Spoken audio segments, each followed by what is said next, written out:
বাবা, সোহান বাবা, ওঠ এবার, দেখ আলো হয়েছে, আর কত ঘুমাবি?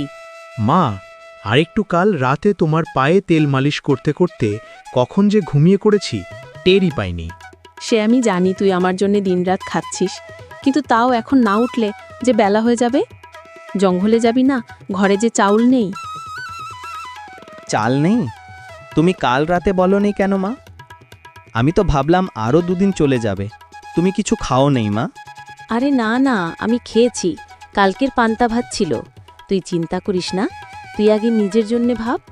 আমার কথা পরে, আগে তোমার পায়ের ব্যথা কমলে আমার ব্যথা সব কমে যাবে। তুমি দেখো মা, আজ আমি অনেক কাঠ কেটে আনবো, সেই টাকা দিয়ে তোমার জন্যে শহরের সবথেকে বড় ডাক্তারের থেকে ওষুধ আনবো। ডাক্তার কি বলেছিল মনে নেই? ওই ওষুধটা নিয়মিতভাবে খেলে তোমার ব্যথা ঠিক হবে।